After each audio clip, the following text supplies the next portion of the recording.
Hello and welcome to this presentation about repetition as a control structure. The intended audience for this is VCE computing students, in particular Units 1 and 2 computing and Units 3 and 4 software development. So repetition is most often known as loops, and students can explain how for loops, while do and repeat until loops all work. So that's what we're looking at today. So I would be asking students which ones they know already. I did just mention them, so hopefully people will be able to name most of them. And let's move ahead. So we're going to be looking at a for loop, which is where you count by a number, counting up or counting down. A while loop, where you're repeating while a condition is true. Do while is the same, but it will run at least once. And repeat until will keep going until the condition is true. Apparently they have different uses than a while or a do while loop.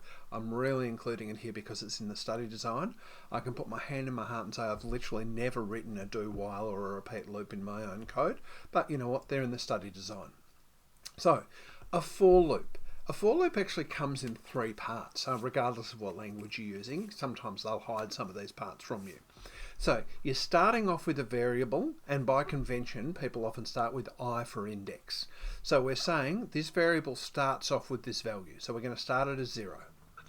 How long are we going to run it? Well, we're going to run it as long as I is less than 5.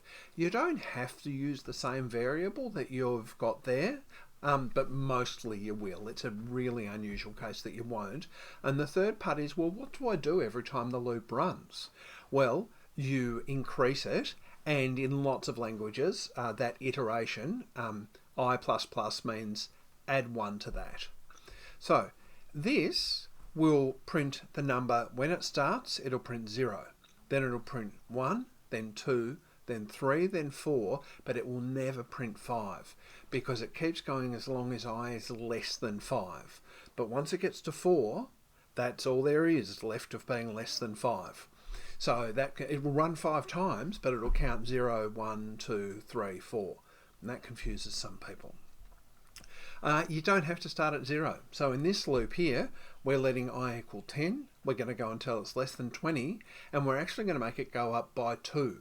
So you can actually manipulate it however you want there. It's very common to go up and down by just one number, but you can do whatever you want. So that's how that would look in JavaScript. In Python is actually an amazing language for for loops.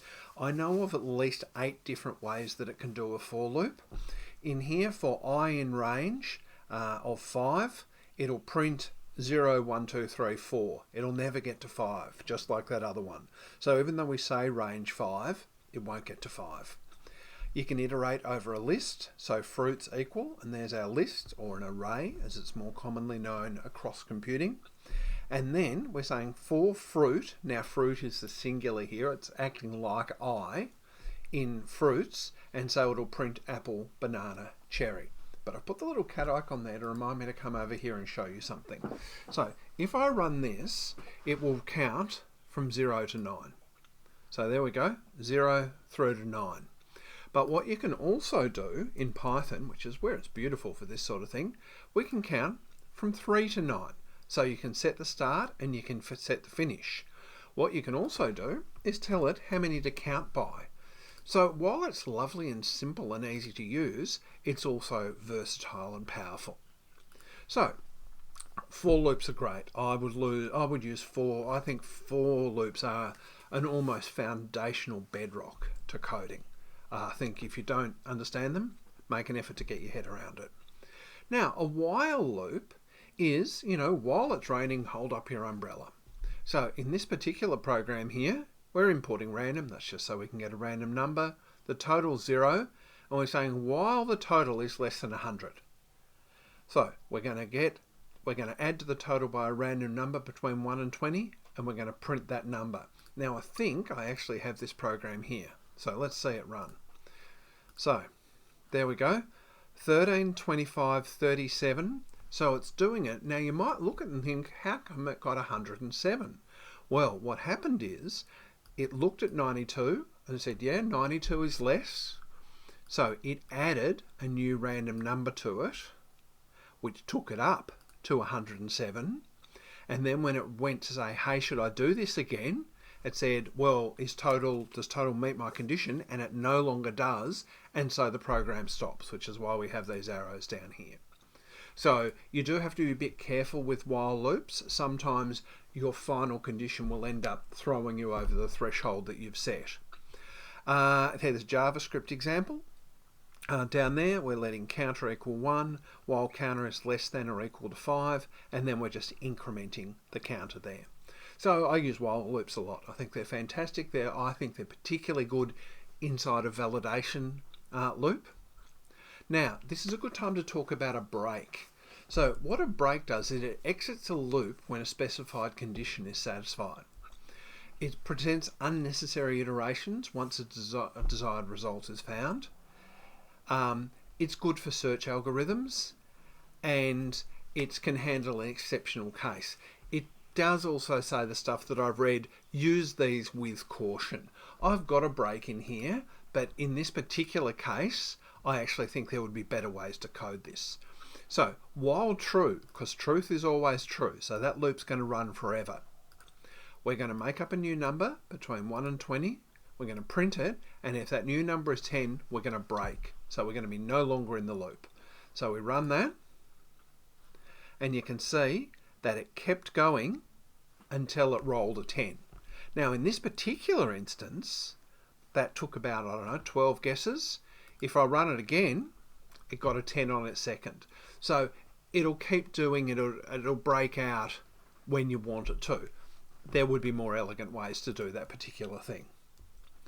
The do while loop. This will, unlike a normal while loop, run the code block at least once.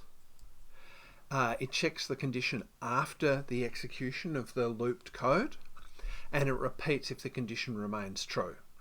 So, for example, incidentally, Python doesn't have this, doesn't have do while, which is fair enough. There's a JavaScript example, let's go back, do, that's what we do inside the braces, and then while, and then you write the condition at the end, and PHP is very similar. So, it's there if you want it. I'd just really be aware of it in the exam. It's the sort of thing that, I think is esoteric enough to be one of those questions. Repeat until is our final type. So this also executes the code block first. It checks the condition after the execution. It repeats if the condition remains true. When would you use one? Well, for input validation, changing the state of your game, generating random numbers until a particular criteria is met, a little bit like the example I did before, an iterative algorithm. So that's our 4 types. Now let's see what we know. So we're on Game Show if you're playing along with me. Which loop is the most appropriate when you know exactly how many times a block of code needs to execute before the loop begins? Before the loop begins? That's a weird way of putting that. I'm going to pause that and fix it. Alright, let's jump back into it now that I've dealt with that bonkers question, which was probably a typo on my part. It's not really anybody else's fault. Which loop is most appropriate when you know exactly how many times a block of code needs to execute before the loop ends? Well, that's a for loop. For loop will always run a set number of times. That is, unless, there's a break in there somewhere. So that is definitely a for loop. In which loop is the condition checked after the code block has already been executed once, ensuring the code runs at least one time? I would be thinking about repeat until or do while, and do while is the correct answer here. Which loop will continue to run as long as a specific condition remains true, but might never execute at all if the condition is false from the very start? So, for instance, if is hungry equals false, and then the loop says while is hungry equals true, and then I'm going to eat, well, it's never going to start because it's not true. So it just doesn't run at all. So that's a while loop. Next question.